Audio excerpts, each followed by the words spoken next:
teriknya matahari musim panas, maka lihatlah retakan di atas tanah yang tandus, gugurnya daun pepohonan yang mulai merangas, dan mengeringkan sungai-sungai.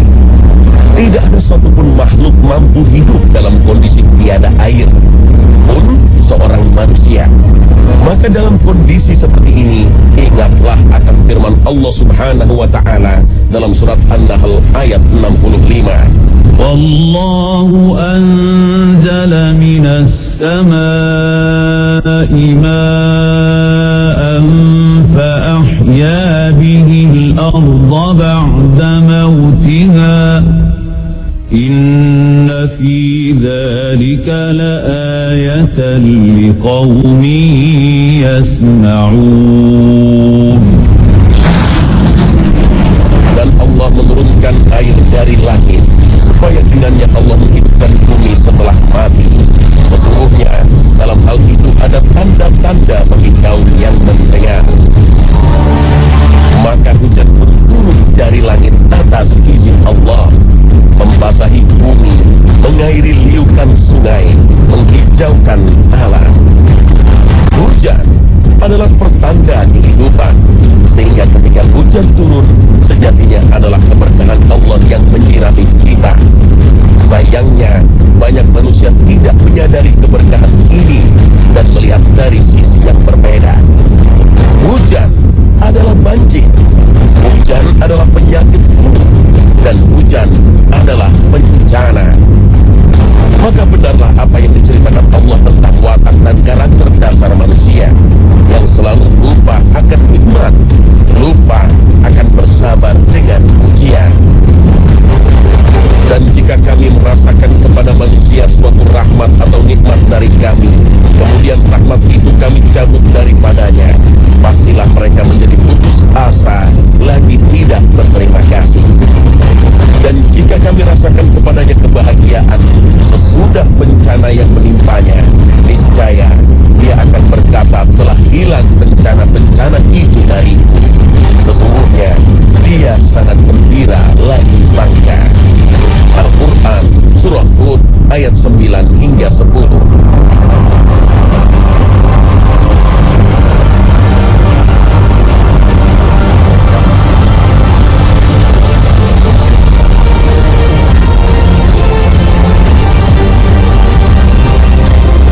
Assalamualaikum warahmatullahi wabarakatuh. Selamat pagi pemirsa Khazanah Trans 7. Khazanah, ensiklopedia Islam dunia, pagi ini kembali hadir ke hadapan Anda untuk berbagi wawasan keislaman dan saling menasehati dalam kebajikan. Meningkatnya intensitas hujan di beberapa kota besar menjadi penanda bahwa musim penghujan penuh berkah telah tiba. Namun beberapa titik lokasi justru mensikapinya dengan skeptis bahwa musim hujan berarti musim banjir. Maka bersiaplah dengan pemandangan khas banjir, di mana mobil semewah apapun akan mogok dan tidak bisa digunakan. Juga rumah bertingkat yang justru menjadi penjara karena penghuninya tidak bisa keluar dan mendapatkan akses kehidupan. Listrik akan padam dalam beberapa hari dan beberapa sudut kota seakan menjadi kota mati. Benarkah hujan sudah bukan lagi membawa berkah dan hujan sudah menjadi azab? Padahal dari cerita Ummul Mukminin Aisyah radhiyallahu anha, Nabi sallallahu alaihi wasallam bila mana melihat hujan berdoa, "Ya Allah, jadikanlah hujan ini bermanfaat." Dalam doa ini, Rasulullah mengisyaratkan kepada kita umatnya bahwa dalam setiap tetes air hujan yang jatuh terdapat manfaat dan berkah dari Allah Subhanahu wa Ta'ala. Lahan pertanian yang kembali tumbuh, jutaan hewan yang mendapatkan minum, dan hutan yang kembali hijau menjalankan fungsinya sebagai paru-paru bumi. Sebuah berkah yang sejatinya diperuntukkan untuk manusia. Doa Rasulullah terhadap hujan yang bermanfaat juga bisa kita lihat dari sisi yang berbeda, bahwa tetes air hujan itu menjadi peringatan bagi setiap makhluknya yang lalai. Pesan untuk manusia bahwa kekuatan sesungguhnya hanya milik Allah. Rabb yang wajib kita ibadahi dengan tata cara sesuai contoh Rasulullah, bukan tata cara di luar sunnah. Karena secara hakikat Allah menampakkan kekuasaan kepada manusia semata untuk satu tujuan yang jelas, yaitu sebagai hujjah agar manusia bertakwa kepada Allah. Hujan adalah sebuah pesan, fase kecil dibanding siksaan Allah yang jauh lebih besar. Wahai manusia, beribadahlah kalian kepada Rabbmu yang telah menciptakan kalian dan menciptakan orang-orang sebelum kalian. Semoga kalian menjadi bertakwa. Dialah yang telah menjadikan bumi terhampar untuk kalian dan langit sebagai atap, dan Dia menurunkan air dari langit, lalu Dia menghasilkan dengan hujan itu segala buah-buahan sebagai rezeki untukmu. Karena itu, janganlah kamu mengadakan sekutu-sekutu bagi Allah, padahal kamu mengetahui. Al-Quran Surah Al-Baqarah ayat 21 hingga 22. Langit dan hujan adalah ciptaan Allah di bawah kekuasaan penuh Allah Subhanahu wa Ta'ala. Pengetahuan manusia tentang hujan adalah pembenar dan hujjah atas diri manusia sendiri. Apakah berkah yang didapat atau siksaan? Dan sesungguhnya kami telah mapankan kalian di bumi ini, dan kami telah menjadikan di dalamnya untuk kalian sumber-sumber kehidupan. Namun amat sedikitlah kalian bersyukur.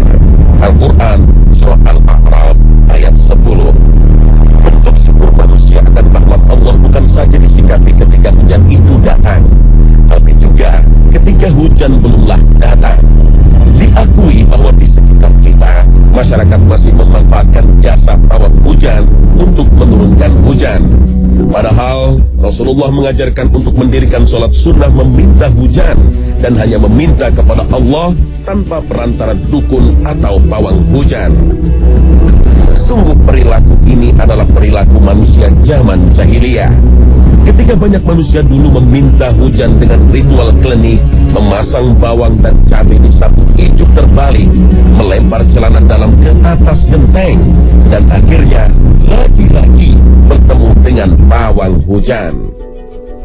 Tidak hanya sampai di sini, bagi sebagian masyarakat yang mempunyai hajat atau acara di luar ruang, kehadiran hujan justru dikhawatirkan menjadi penghalang keberlangsungan acara. Beberapa berserah diri pada Allah dengan berdoa, sisanya pergi mencari pawang hujan dan meminta hujan dipindahkan. Sungguh kecerdasan manusia, hasil didikan universitas tinggi, belum mampu mengubah perilaku jahil dengan mencampurkan agama tauhid dan klinik. Alih-alih mensyukuri kehadiran hujan, mereka malah menolak kehadiran hujan. Ketahuilah bahwa tidak ada sesuatu apapun yang bergerak, berpindah, jatuh dan terbang, berjalan dan berhenti di dalam kerajaan Allah ini, kecuali atas kehendak Allah semata. Maka siapa yang meyakini ada sesuatu yang dapat memindahkan dan menggerakkan, menjatuhkan dan menerbangkan, menjalankan dan menghentikan selain kekuatan dari Allah, pada dasarnya dia telah jatuh dalam mempersekutukan Allah. Sesungguhnya Allah tidak akan mengampuni dosa mempersekutukan dirinya dengan yang lain, dan mengampuni dosa selain itu bagi siapa saja yang Dia kehendaki.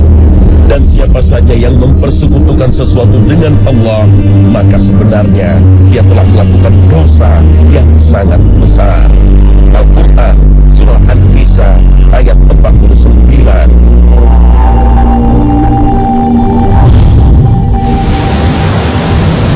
وَجَعَلْنَا مِنَ الْمَاءِ كُلَّ شَيْءٍ حَيٍّ أَفَلَا يُؤْمِنُونَ.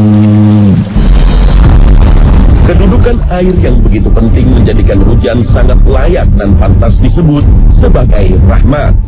Rasulullah SAW dalam sebuah hadis sahih yang diriwayatkan oleh Imam Muslim, bahwa Aisyah mendengar Rasulullah SAW ketika melihat hujan, beliau berkata, itu rahmat. Hadis Rasulullah itu dikuatkan oleh Al-Quran Surah Al-Furqan ayat ke-48. Dan kami telah turunkan air yang mensucikan dari langit. Maka dalam hal ini Ulama sepakat bahwa air hujan adalah bagian dari sarana bersuci yang sah, seperti untuk berwudu dan mandi junub. Hujan juga adalah pertanda ampunan Allah bagi kaum yang bertaubat. Hujan menjadi simbol sirnanya kemurkaan Allah atas suatu kaum. Kisah Nabi Hud dan Nabi Nuh alaihissalam masing-masing pernah memanggil kaumnya agar beristighfar dan bertaubat.